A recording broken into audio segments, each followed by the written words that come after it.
Bismillahirrahmanirrahim. Assalamualaikum warahmatullahi wabarakatuh. Alhamdulillah, Bapak dan Ibu sekalian. Alhamdulillah kali ini kita bisa berkumpul di aula PDN Sleman ini dalam keadaan sehat walafiat. Mudah-mudahan salam dan salam kita sampaikan kepada pimpinan kita Nabi Muhammad Sallallahu Alaihi Wasallam. Bapak dan Ibu sekalian, alhamdulillah materi pertama pelajaran jurnalistik berkelanjutan pada pagi hari ini sudah hadir bersama kita. Beliau di samping diri saya, Bapak Fajar Dwi Putra. Bapak Fajar Dwi Putra, SPT MSI. SPT itu kemarin saya browsing, Pak. Apa ya SPT? Sarjana Pendidikan itu apa namanya? Biar pada seperti cawapres ya. SPT ternyata beliau itu sarjana terapang, sarjana penyiaran terapang. Alhamdulillah, Masya Allah beliau pakar ya, Bapak Ibu sekalian di bidang penyiaran. Ya, beliau lulusan S1 dari MMTC di Jakarta. Lalu beliau melanjutkan kuliah S2-nya di psikologi UAD, dan saat ini beliau sebagai dosen di program studi komunikasi UAD Universitas Erlangga. Ya. Nah, Bapak Ibu sekalian, kepakaran beliau tidak diangkat lagi. Ya. Beliau bekerja sebelum dari dosen UAD juga melalang buana di beberapa media. Salah satunya TV ya? Adi TV, beliau ada di TV, terus beliau sebagai koresponden dan penulis di beberapa media online. Dan yang itu menurut saya ini luar biasa ya. Karya beliau sangat banyak sekali, berupa buku itu cuma kurang lebih sekitar 40-an ya Pak ya. Tidak ada yang bisa punya karya banyak 40-an gitu ya. Itu yang berupa buku teks, novel ada sekitar 5 atau 10 ya, 6 novel ya. Karya individu sangat luar biasa sekali. Kayaknya itu dulu ya Bapak Ibu sekalian, perkenalan Pak Dwi, Pak Fajar bersama Pak Fajar Dwi ya. Jadi nanti biar waktunya tidak terlalu terpotong banyak ya. Pak Dwi Fajar sebagai pembicara pertama, insya Allah akan menyampaikan teknik dan teknik-tekniknya. Beliau tadi menyampaikan saya. Tapi saya tidak usah terlalu ini ya, tidak berusaha terlalu akademis ya. Benar. Yang teori-teori itu kayak menyulitkan. Sekarang saya akan sampaikan teknik pengalaman saya. Ini katanya lebih enak ini. Jadi teman-teman Bapak Ibu sekalian, nanti setelah selesai seperti tadi yang disampaikan oleh Bapak Arif ya, langsung minimal dapat 1 karya ini nanti dengan Pak Dwi menyampaikan di teknik-teknik yang beliau punya. Beliau juga dulu membimbing satu pertumbuhan ya, dibantu ya, satu pertumbuhan untuk teknik pemeriksaan gula. Dari hasil bimbingan beliau akhirnya maju di tingkat nasional. Saya berharap nanti Bapak dan Ibu sekalian peserta di sini juga akan mengupdate ya, membuat tulis-tulisnya sehingga nanti akan bermanfaat untuk Bapak dan Ibu sekalian. Mungkin itu Bapak Ibu sekalian perkenalan sedikit tentang Pak Fajar bersama saya. Selanjutnya saya persilakan kepada Pak Dwi untuk menyampaikan materi. Bismillahirrahmanirrahim. Assalamualaikum warahmatullahi wabarakatuh. sudah dikenalkan, nama saya Dwi Mahal. Jadi saat ini saya sebagai pemilik TV CNN Amerika, jadinya bantu beberapa teman. Mohon maaf saya sekedar mohon tulis karena sudah terbiasa jadi jauh. Baik Bapak Ibu, jadi saya izin berdiri kiri kanan karena sudah terbiasa di kelas ini. Saya masuk ke konsep depan, yaitu mundur ke depan. Jadi satu-satunya yang tidak bisa maju cuma orang mancing karena belum gitu kan, kalau bahasa gitu. Jadi saya ingin masuk ke definisi yang pertama tentang jurnalistik. Lanjut Mas. Baik, nanti akan ada praktek. Jadi mohon maaf saya tidak menggunakan teori karena teori itu ternyata di lapangan udah belum ya, belum bisa maksimal. Nah,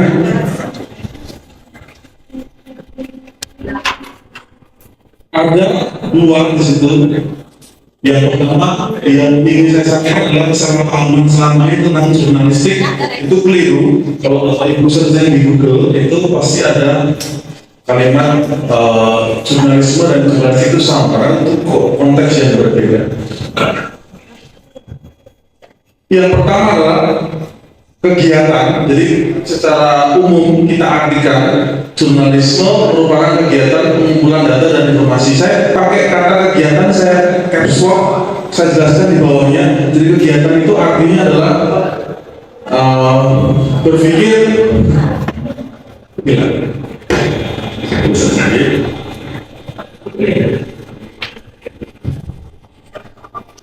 satu, berpikir, kemudian aktivitas,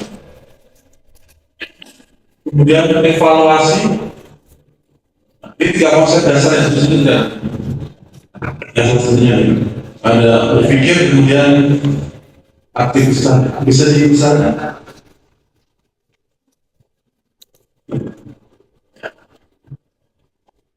Dasar aja nih Bapak Ibu. Nanti ada sedikit praktek untuk melihat cara mudah dan cepat untuk cari duit di media massa, ya, dengan cari duitnya. Coba lanjut. Baik. Pertama kali ketika saya menjadi seorang media, seorang wartawan di umur sekitar 20 tahun, artinya sudah 12 tahun saya menjadi wartawan sampai sekarang. Itu kata pertama yang diajukan oleh seseorang adalah tolong tuliskan berita tentang angka 9. Jadi saya disuruh menulis tentang berita yang konsepnya tentang angka 9. Saya tidak tahu apa maksudnya itu, tetapi saya disuruh untuk berkreativitas bagaimana angka 9 itu bisa menjadi sebuah berita namanya features. Angka 9. Jadi saya dikasih, kalau tuliskan angka 9 di sebuah berita. Kira-kira kalau Bapak Ibu dikasih materi angka 9 begini, kira-kira mau tulis apa? Wali Songo. Ada lagi? Dan ada 9. Oke. Ada lagi? Oke. Nama Tuhan. Allah. Aktif dan senang aktif. Lagi, saya ambil yang nomor 3 Ibu. Kalau saya sudah pasangkan ke sini, kira-kira jadi seperti apa beritanya? Ternyata ketika dipikir secara kegiatan jurnalistik, ini luar biasa. 9 ternyata adalah kita dikalikan dengan angka yang sama, jumlahnya berapa? 9 juga. 9 kali 1, 9. 9 kali 2, 18. 8 tambah 1, 9. Sampai 9 kali 9, 81 pun juga 9. Sama dengan nama Tuhan Yesus. Tapi pertanyaannya waktu itu kenapa tidak 100? Di mana 100-nya? Saya belum nemu, ternyata statusnya ada dalam sholat kita. Buktinya apa? Ditetapkan belum? Buktinya apa? 18. Cuma berapa? Allah hati itu statusnya. Dari angka 9 kita bisa mengerti jumlahnya seperti apa. Baru satu angka 9. Ya, artinya kegiatan kita berpikir itu bisa mewujudkan satu berita. Ini sudah bisa jadi duit. Angka 9 itu belum lagi angka 8, angka 7 semuanya. Dan kalau kita pikir secara jurnalistik, angka 1 sampai angka 9 itu semuanya dalam Islam. Tapi tidak cukup waktu kita dari sini. Saya cuma mau contohkan satu. Jadi dari situ artinya kegiatan berpikir mengenai jurnalistik atau jurnalisme itu tidak mungkin lepas dari kegiatan sehari-hari. Makanya itu saya tulis yang pertama kali adalah informasi mempengaruhi komunikasi, kemudian perubahan. Bapak Ibu pakai handphone. Saya kasih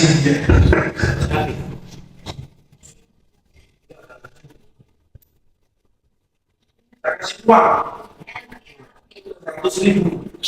Nah, siapa bisa menjawab pertanyaan dengan benar? Apa fungsi handphone yang Bapak Ibu lakukan tapi nggak sadar selama itu sudah dilakukan? Monggo. Ada. Siapa? Sebagai fasilitasi.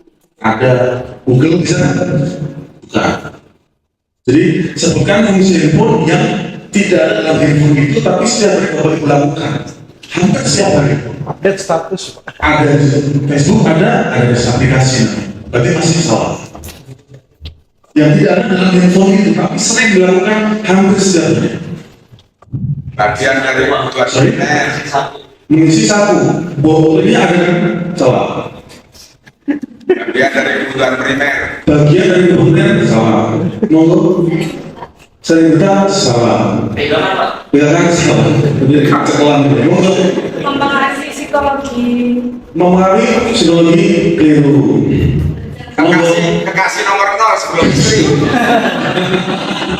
Enggak, simpan mengenai. Jadi fungsi handphone yang saya maksud adalah handphone itu tempat bersembunyi paling aman. Contohnya, pernah ke Bapak Ibu begini waktu sama teman-teman, di mana kondisi pakai baru bangun tidur. Ya. Jadi status itu adalah tempat bersembunyi. Itu nggak ada aplikasinya itu. Jadi dari itu tugas beres kuliah dong nomor 1 tak kumpul gitu. Padahal kalau menjahit supaya psikologis temannya itu adalah down. Nah, di situ salah satu fungsi jurnalis. Nah, saya masuk ke hal yang lebih inti lagi dari jurnalisme. Ya. Sebenarnya kebetulan sekarang, jadi saya langsung transfer ke sini. Nah, saya masuk kepada teknologi. Outputnya, Bapak Ibu nanti bisa tulis naskah. Saya masuk ke dalam kalimat menulis. Apa itu artinya menulis? Menulis itu artinya menuangkan idealis. Jadi menulis itu begini. Makanya kalau Bapak Ibu punya putra putri kuliah, itu harus rajin bicara. Kenapa? Karena kuliah dari bahasa Arab namanya kul, itu artinya katakan, bukan nulis paper. Kuliah yang review, kul itu katakan, sampaikan komunikasi. Kalau bahasa kita namanya tablik. Jadi teman-teman mahasiswa di UAD itu tidak mungkin saya kasih tugas, karena mereka dapat nilai dari mereka menyampaikan pendapat. Jadi kalau mungkin beberapa pengajar lain ngasih nilainya berdasarkan tugas. Kalau saya ngasih nilainya, siapa bisa membantah saya dengan argumentasi referensi yang bagus, langsung auto A. Jadi yang diam aja nilainya pasti C atau D. Jadi selama saya bicara, Anda bisa membantah dengan argumen yang masuk akal, dengan logika yang masuk akal, bagus. Nah, yang lemah adalah membaca itu, Bapak Ibu, itu menurut UNESCO berapa? Kita pokoknya 0,01. Artinya dari 1000 orang itu cuma satu yang membaca. Padahal Nabi Muhammad sudah kita ikro bismillah, artinya apa? Bacalah dengan nama Tuhan semua. Bacalah dengan nama Tuhan. Tapi kita sering mengingkari itu. Kamu kenapa malas baca? Tapi katanya orang Muhammadiyah tapi malas membaca. Karena berarti kita tidak ikut sunnah Nabi Muhammad. Karena beliau sudah menyampaikan bahwa ikro bacalah. Baik, secara pemahaman dasar seperti itu. Lanjut, Mas. Nah, coba saya masuk dalam fungsi. Jadi, saya mulai dari bawahnya. Pemahaman umum, agak khusus, baru praktek nanti. Supaya lebih jelas ya, supaya nggak terlalu kaget. Fungsi.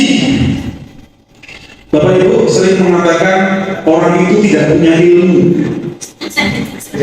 Jadi, sebenarnya fungsi ilmu itu apa? Fungsi asing itu apa ya? Fungsi ilmu. Fungsi ilmu itu adalah untuk menertibkan pikiran yang liar. Kalau ada orang A, B, C mencuri, berarti dia tidak punya ilmu.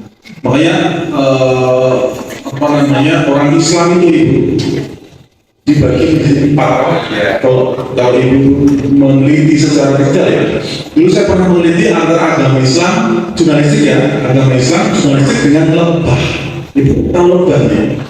Lebah itu kalau kita amati dalam 4 keistimewaan yang bisa kita terapkan dalam kehidupan kita sehari-hari. Yang pertama, lebah itu kalau menghisap itu pasti saripati bunyi.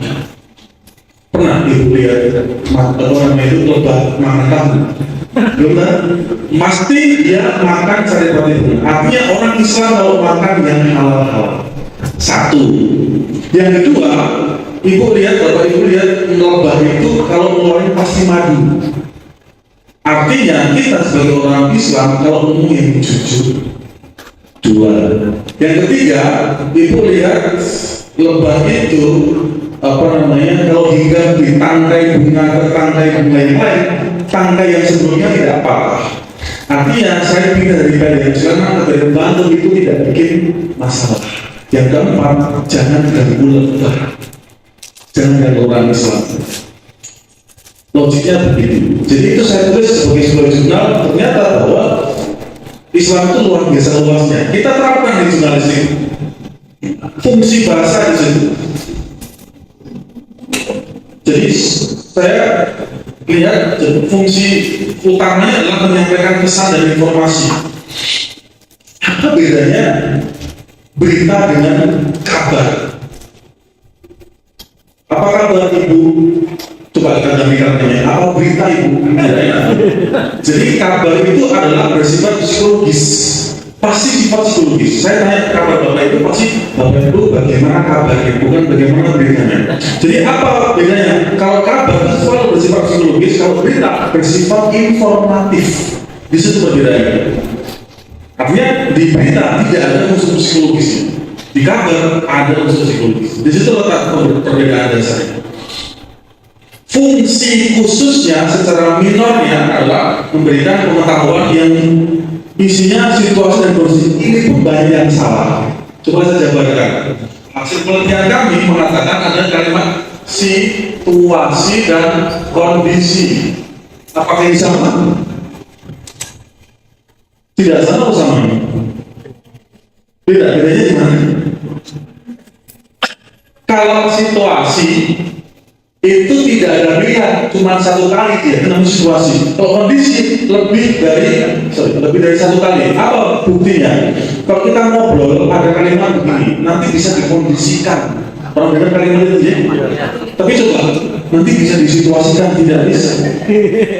Artinya kondisi itu lebih dari 1. Nanti bisa dikondisikan apakah saya akan datang ke utara, selatan, timur, atau barat. Bebas pilihannya. Itu kondisi. Situasi tidak bisa. Saya ngisi seminar hari ini itu situasi karena diundang secara satu pihak. Tapi orang berkampanye kondisi bisa di sana, bisa di situ. Bergantung dari jumlah audiens saya. Lanjut, Mas. Oh, bukan. Balik. Mundur lagi. Dari tadi. Nah ini. Bapak Ibu, saya izin untuk sedikit keluar dari ilmu dasar sebuah jurnalistik. Ini berdasarkan kejengkelan saya selama bertahun-tahun selalu membaca buku kok isinya begitu saja. Artinya struktur naskah berita itu ya kepala, badan, kaki itu di semua buku begitu. Saya coba untuk membantah itu. Ternyata ketika saya teliti, saya ke lapangan nggak begitu. Artinya yang pertama itu bukan kepala, tetapi isinya melalui satu hal. Dan segala macam itu. Nanti ibu bisa saja seperti itu kan. Yang kedua adalah info lanjutannya ada contohnya. Jadi supaya ibu mengerti nanti ada contohnya. Ini struktur yang saya temukan di lapangan yang berbeda sama sekali dengan yang ada di buku-buku di toko-toko. Jadi kata ibu saya tadi sebelum saya kesini, ibu saya bilang begini, bikinlah kesan ya bukan pesan. Bikin audiens itu berkesan kepadamu, bukan berkesan. Kalau saya berpesan itu artinya saya buruk, karena saya dipesan sesuatu yang kurang bagus. Tapi kalau saya berkesan itu akan menjadi sangat baik. Jadi itu saya pikirin terus kalimat ibu saya itu, kok ngomong gitu ya. Ternyata saya ketemu jawabannya bahwa kesan itu lebih mendalam, lebih impresif daripada kesan. Cuma bedanya K sama T. Nah, coba lanjut, Mas. Oke. Saya coba contohkan kalimat-kalimat yang salah, kalimat-kalimat yang benar seperti apa. Bahasa redaksi yang kami temukan di lapangan, ini contohnya. Dalam rapat itu membicarakan kasus Bank Senturi. Kesalahannya ada kata-kata dalam. Jadi Bapak Ibu, kalau menulis berita, usahakan hindari kata dalam. Kenapa? Ini soal kesederhanaan kalimat saja. Karena ada ilmu ibu Bapak namanya omologi. Ini ilmu mata. Jadi kalau Bapak Ibu lihat media sosial, dari sekian banyak iklan, terus berhenti satu iklan karena warnanya bagus, itu namanya omologi. Mata kita, retina kita, pupil kita berhenti karena warnanya bagus, warnanya cantik, ganteng, itu omologi. Nah, jurnalistik ada ilmu omologi. Apa artinya? Kalau kita menulis kalimat terlalu panjang, akan di-scroll ke bawah, diganti segmennya. Jadi hati-hati dengan kalimat terlalu panjang. Saya ingin datang ke tempat Bapak Ibu misalnya, intinya saya mau ngutang nih. Bu, Bapak, saya pinjam uang 100.000 atau 1 juta misalnya. Itu kalimatnya. Tetapi saya mau bersama Bapak Ibu 2 jam. Saya ceritakan sejarah tentang Wali Songo. Kira-kira Ibu bosan ya? Saya ingin ngomong. Bu Ibu to the point baik. Pinjam uang 100.000. Saya kan ditinggalkan. Ya. Jadi kami di lapangan jadi menulis secara singkat, jelas dan padat. Tidak perlu berkali-kali. Lanjut. Contoh bahasa yang salah lagi. Gadis itu bertanya mengapa pacarnya meninggalkan dia. Joko tanya apa yang sedang terjadi. Di mana salahnya? Tanya, oke, kita cek lanjut Mas. Ada lagi kok. Biasa-biasa.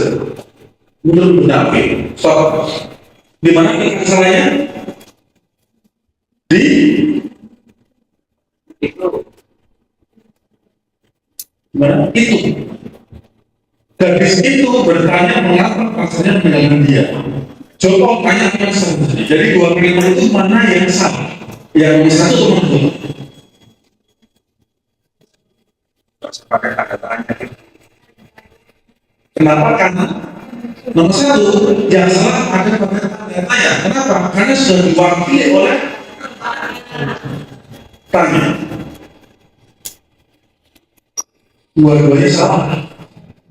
Karena dua-duanya pakai kata tanya, bukan tanda tanya. Jadi Bapak Ibu sudah mengerti sekarang sedikit bahwa kalau ada kalimat seperti itu tidak perlu menggunakan tanda tanya.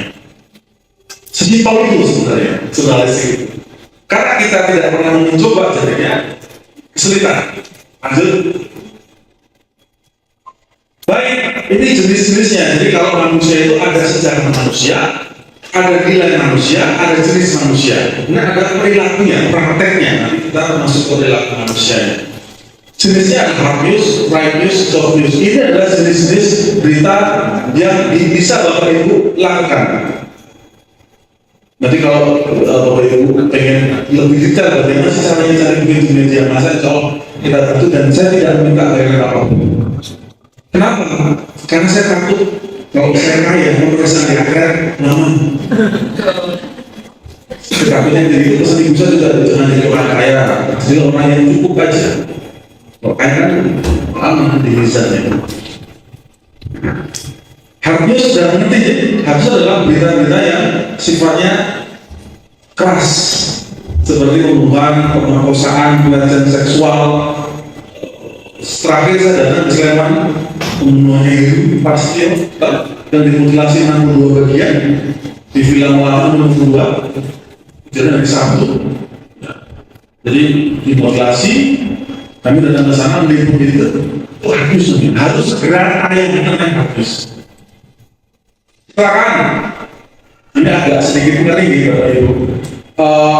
Pengalaman kami di lapangan ada kalimat ini dari teman saya. Misalnya dari BBC London. Jadi beberapa TV asing itu kan markasnya di Jogja. Mereka bikin berita-berita itu dikirim melalui internet. Nah, dan itu Bapak Ibu bisa menjadi kontributor, dapat duitnya dari situ. Ya. Ada suatu kecelakaan waktu itu di Ring Road, bahasanya begini. Apakah kecelakaan sudah A1 atau belum?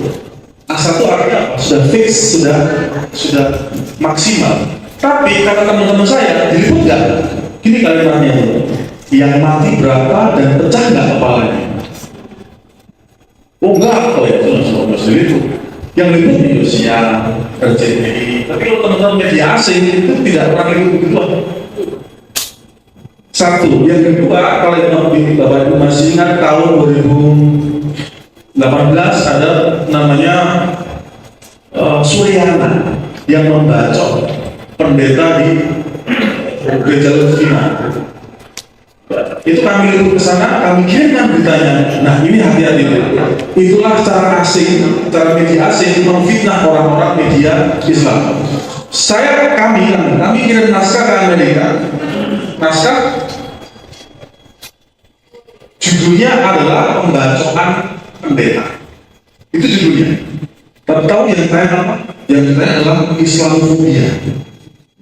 Dibalik logikanya, wah, ini udah tanya, ini kita ngerti. Oh itu cara mereka untuk menggeser posisi orang-orang Islam, memfitnah. Memang mungkin sih yang orang Islam dan seorang Nasrani betul ya. Tetapi media asing memframingnya berbeda. Yogyakarta terjadi Islamofobia, seolah-olah terbesar sekali. Kayak bisa berapa? Karena nggak berhari. Jadi itu kalau kita kirim naskah ke pemberitaan luar ya, mereka benar-benar sama sekali untuk menjadi semacam penghancur media-media Islam. Itu pengalaman. Kemudian harus lagi ya. Kemudian soft news pernah kita ini kuliner. Nah, itu soft news. Straight news bedanya apa? Soft news dengan straight news sama-sama berita halus. Tetapi bedanya ada pada kalau soft news bisa tayang kapan saja. Contoh Bapak Ibu meliput Genggoroko sekarang atau Prambanan sekarang, bisa nggak tayang tahun depan? Masih bisa. Namanya soft news. Terus straight news adalah berita yang ada waktunya. Apa itu? Launching buku, novel hari ini launching.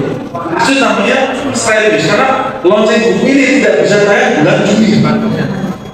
Tidak bisa tayang karena sudah basi. Atau Bapak Ibu pernah lihat grand opening suatu restoran, itu namanya straight news karena dia buka hanya 4-5 hari. Misalnya Bapak Ibu datang ke restoran kami buka sampai tanggal 14 Februari misalnya, tanggal 17 Februari sudah basi. Itu namanya straight news. Di situ letak perbedaannya. Lanjut.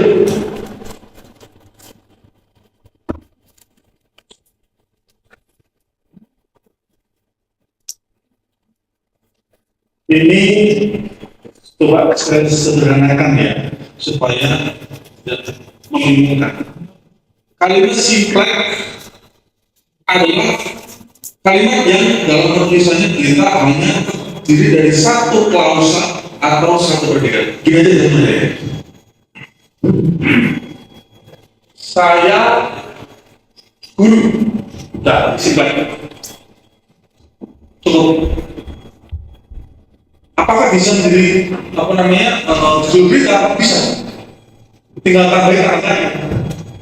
Saya guru. Tahunya adalah pelecehan seksual. Kemarin kita lihat tadi begitu. Coba ya, guru melakukan pelecehan seksual. Apakah ini guru? Jelas tidak. Karena guru tidak mungkin melakukan pelecehan seksual. Itu logikanya. Jadi dari satu kata ini kita bisa hilangkan ini, atau kita bisa dari sebuah tanda seru. Saya guru, kok tidak sejahtera? Padahal ngomong guru begini berlaku. Saya guru karena kok melanggar undang-undang nomor 12 tahun 2022 tentang pelecehan seksual PPKS. Karena jelas di situ diterangkan bahwa tidak sudah mati kalau tidak boleh melakukan pelecehan seksual. Artinya dari kalimat judul simplek itu bisa kita prediksi, bahkan kita bisa tulis tanggal 11 Maret insya Allah kita mau masuk Ramadan.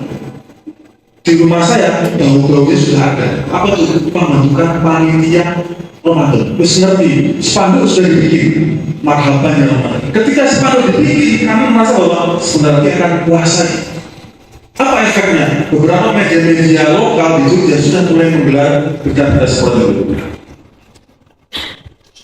Jadi itu sumber, kalau Bapak Ibu nanti mau cari rezeki lah di bulan Ramadan, bikinlah berita yang feature tadi, soft news tadi, bikin aja. Misalnya Sleman di Maguwarjo ada buka bersama di Fabel misalnya, kita bisa bikin berita. Baik sekali. Itu simpel ya kalian. Lanjut. Dia adalah dari satu sumber. Mana selanjut lagi? Baik, sebelum kita praktek, Bapak Ibu, jadi ini saya kasih metode praktek nulis naskah yang cepat, gak sampai 3 menit. Nanti bisa kita praktekkan. Ada contohnya juga. Jika Bapak Ibu membaca di Google atau di buku, ribet sekali, harus begini, harus begitu, macam-macam. Ini saya bikin metodenya supaya bikin lebih jauh dari ini bisa dibawa, bisa dibuktikan bahwa bisa dibawa tanpa mengubah kalimat. Jadi berita jadi dua berita. Sekarang kita lihat lihat lagi. Saya masuk ke berita nomor 1 Sleman. Nomor 2 adalah yang soal mau dulu. Seorang siswa SMK juara 1 membuat poster Ramadan 1.30 sekarang misalnya. Gol WD 2 bulan proses seleksi mengalahkan proses. Ini namanya pointer. Pointer ini bisa kita dapat dari mana? Dari lapangan. Sekarang, Bapak Ibu, hadir di sini, ini saya bisa bikin pointer. Kira-kira 50 ada kan? 50 pesertanya. 50 peserta, Sleman, jurnalistik pelatihan, 1-3 Februari, antusias, praktek kegiatan Muhammadiyah. Pointer, nggak sampai menit, berarti pointer. Sekarang kita buktikan bagaimana bentuk naskahnya. Slide berikutnya, naskah. Kabupaten Sleman patut berbangga, pasalnya pada 1-3 Februari, Rian nomor 3 termasuk seorang siswa SMK berhasil merebut juara 1. Kalimat yang merangkum ini saya kembangkan sendiri. Kemudian saya kasih ke Desa Wanadi yang diadakan oleh pemerintah Kabupaten Sleman yang diadakan di Gedung Olahraga Khusus Universitas Jakarta. 5. Rian berhasil menjuarai lomba poster dengan mengalahkan 500 peserta selama 2 bulan proses seleksi. Gak sampai 3 menit kita udah bikin naskah. Dan ini insya Allah akan berjual. Kalau seperti ini kita ikut aturan yang ada di buku, mungkin 2-3 jam baru selesai. Jadi itulah fungsi ilmu Bapak Ibu. Praktisnya kita bisa dari 9 kita bisa ringkas menjadi cuma 2 atau 3. gitu ya. Nah sekarang saya ubah tanpa mengubah kata, saya ubah nomornya. Coba saat berikutnya. Selama tadi nomor 1 saya nanya, sekarang nomor 7. Ini saya tahu aja. 7, 2, 4, 5, 6, 1, 3. Sekarang mau Bapak Ibu tulis semampunya. Nanti saya bantu untuk memperoleh semampunya aja. Waktunya berapa? 1 menit? Jadi Bapak Ibu.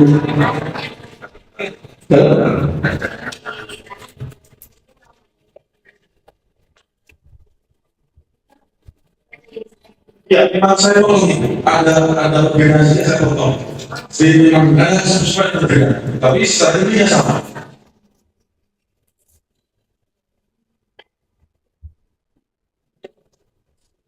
Tadi saya nomor 1, sekarang nomor 7. Jadi apa itu? Gini cara tulisnya. Lihat nomor 1-nya ada di mana? Berarti kalimatnya yang pertama saya tulis. Berarti apa? 2 bulan proses seleksi, nomor 2-nya adalah 2 bulan proses seleksi pria seorang siswa SMK mengalahkan bla bla bla 1 bulan, jadi 1, 2, 3, 4 bulan. Meskipun nomor 1 7, jadi langkahnya adalah cari nomor 1 dulu. Oke, nomor 6 nomor 1, berarti rumusnya 6, 1, 2, 2, 7, 3. Nah, begini maksudnya. Jadi nomor 1, yang maksudnya 6 maksudnya 6, 1, 2, 2, kemudian 7, 3, 3, 4 dan seterusnya. Nah, itu rumus untuk menulis naskah cepat karena kita butuh cepat itu.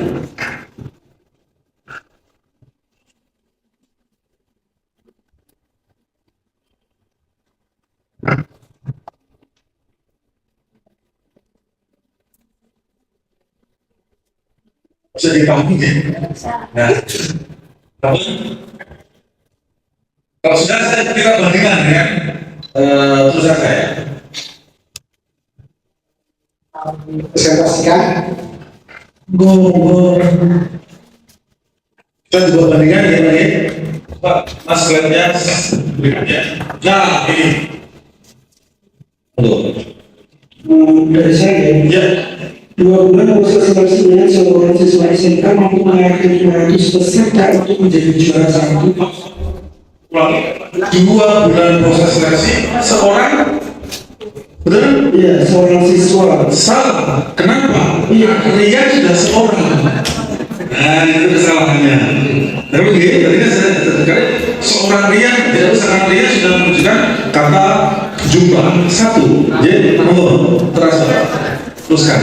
Yang siswa SMK mampu mengalahkan 500 peserta untuk menjadi juara 1. Stop. Untuk bisa diganti menjadi. Gitu ya. Tapi kita ringkas kalimatnya. Kata untuk karena bersifat menuju tujuan kita ganti menjadi. Lanjut Bapak. Membuat poster namanya pada Sabtu 3 Februari 2024 di GOR UNJ Kabupaten Cirebon. Ya, sekarang Bapak sudah ngerti kan di mana kesalahannya? Alhamdulillah. Pahala jariah. Ada lagi? Monggo Ibu. Terima kasih, Bapak. Monggo Ibu. 2 bulan proses seleksi harian, seorang siswa SMK dapat mengalahkan 500 peserta lain yang mengikuti lomba dan mendapat juara 1 membuat poster Ramadan yang dilaksanakan pada 1 3 Februari 2004 di GOR UNJ Sleman. Mana kesalahannya? Di seorang. Betul. Ada lagi? Tapi minimal Bapak itu satu menit sih. Alhamdulillah. Nah, itu 1 jam sudah cukup lah. Masih ada waktu? Oh, jadi monggo kalau ada pertanyaan silakan. Monggo.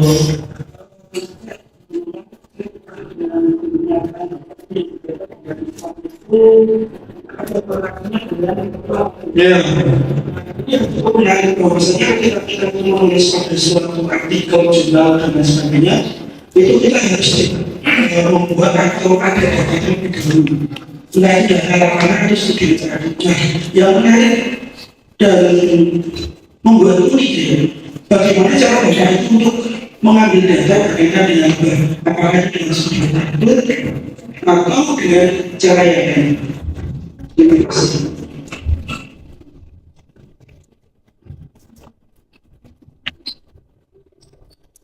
Sampai jadi ada dua tahap ya Pak. Yang pertama, karena sekarang sedang studi S3 juga, jadinya saya dikatakan dosen saya satu hari minimal 12 jam belajar minimal satu membaca sudah pasti ya. Tapi ini saya teruskan di sini. Jadi A, B, C di surat masing itu adalah metode. Apa itu? A. Aku ini siapa? Untuk menjadi A, kamu harus ngerti B, harus bingung dulu. Menangkap? Ya, kalau sudah ngerti T, dicatat, didata, dievaluasi, fokus, jenius, kemudian dan sampai faktor X, ya. Faktor X yang tidak bisa kita ketahui, yang kuasa siapa, dan Z faktor zaman. Jadi kalau kita pakai ini Bapak Ibu, referensinya akan sangat banyak sekali. Jadi satu, kedua, yang kedua bisa dengan metode aplikasi. Jadi ada aplikasi T namanya. T itu adalah aplikasi membaca jurnal melalui audio. Jadi perjalanan saya dari rumah ke Sleman ke sini itu 30 menit, itu saya pakai headset. Itu sudah dapat 4 jurnal. Mandu saya, ini Pak, jurnal ini adalah begini ngerti saya. Jadi waktu kita manfaatkan sampai ke sana. Jadi metodenya begitu, salah satunya ini apa namanya. Kemudian kalau berikutnya ada pertanyaan begini. Seorang mahasiswa bertanya, bagaimana caranya supaya kita kaya? Pertanyaan yang menjebak sebenarnya. Kalau secara non-Islam kita bisa belajar dengan bekerja. Tapi kalau kita secara Islam kita bisa sebut aja yang mungkin maha kaya misalnya. Jadi saya bisa ketemu banyak, bahkan tidak cuma lembaga.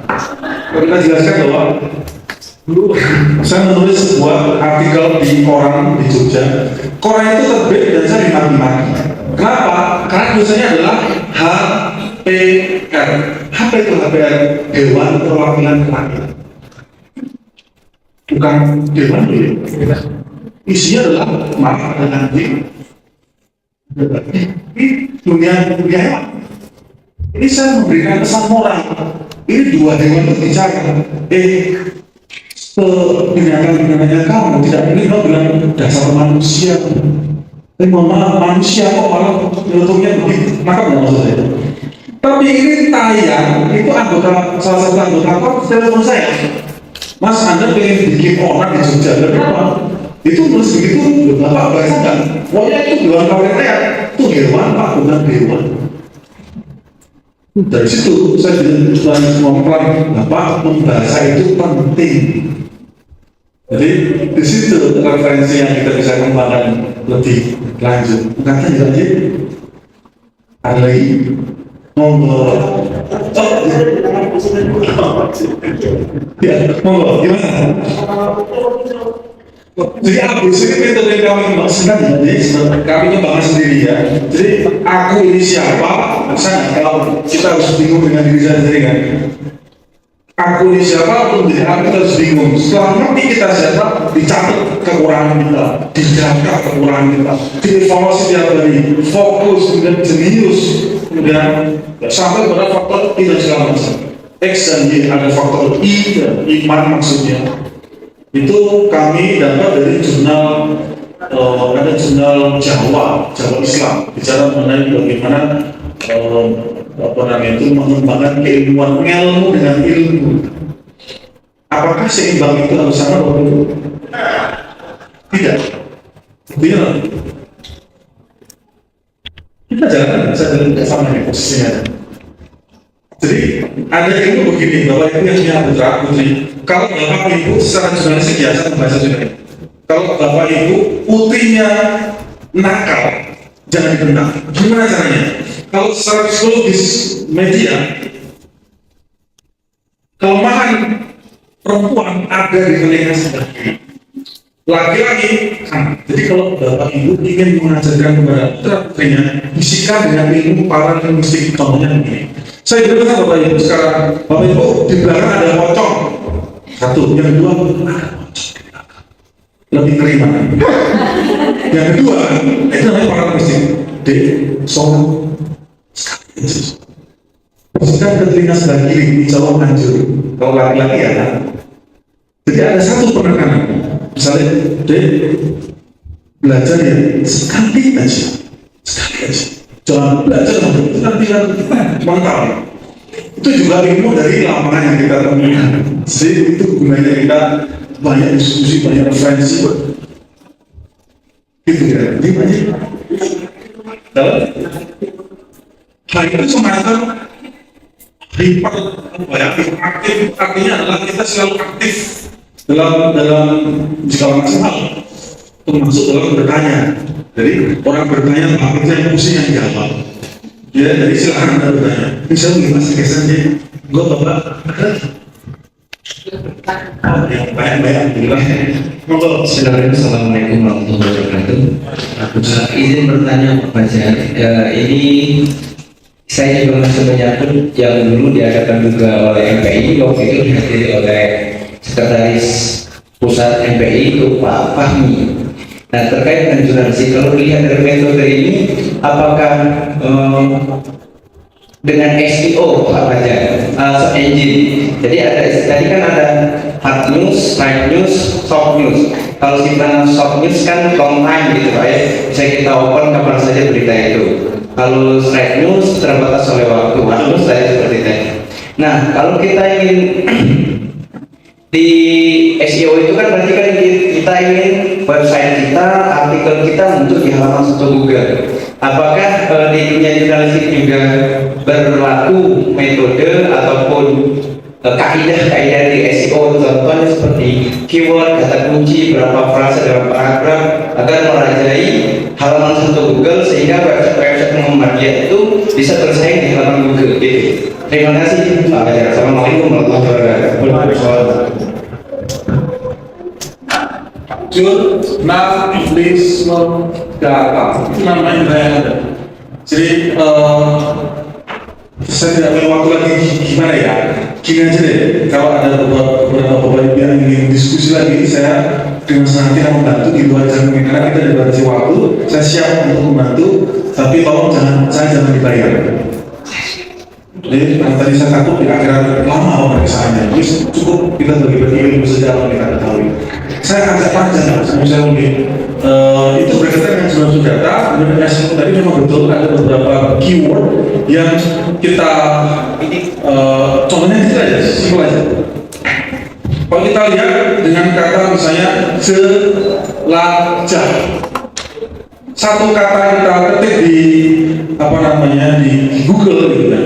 Jelajah ini secara metode jurnalistik dia akan membimbing kita masuk ke dalam berita-berita yang sifatnya adalah petualangan.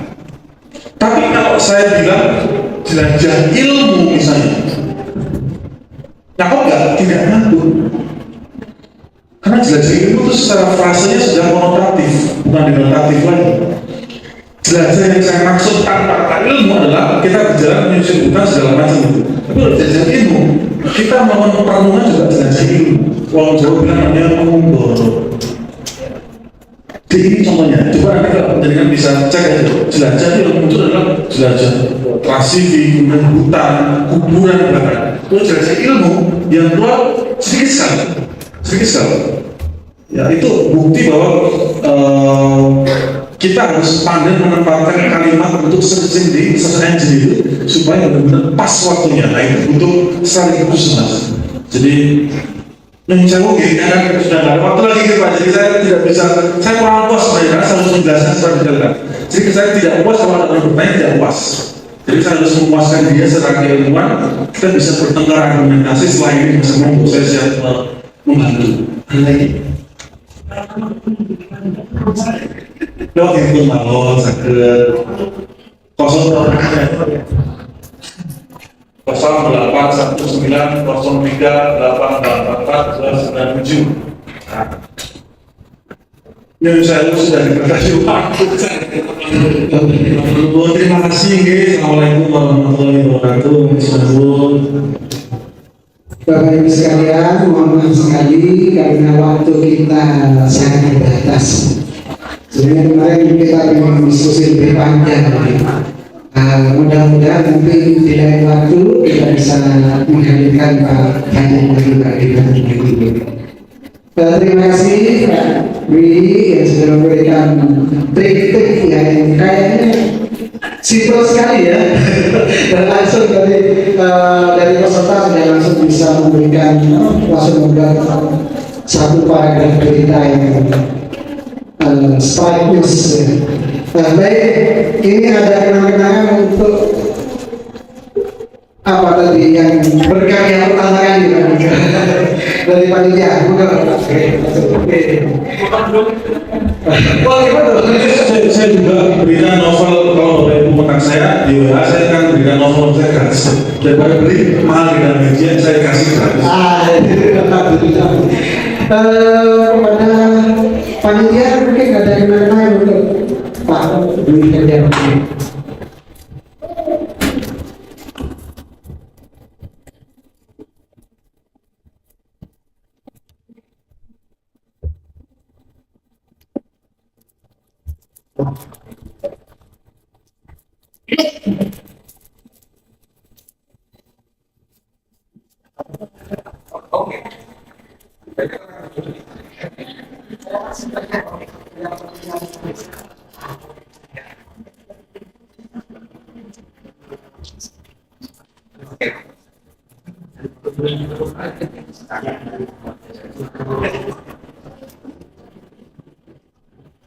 Bapak Ibu sekalian, alhamdulillah untuk materi pertama sudah selesai dan terima kasih dan terus untuk materi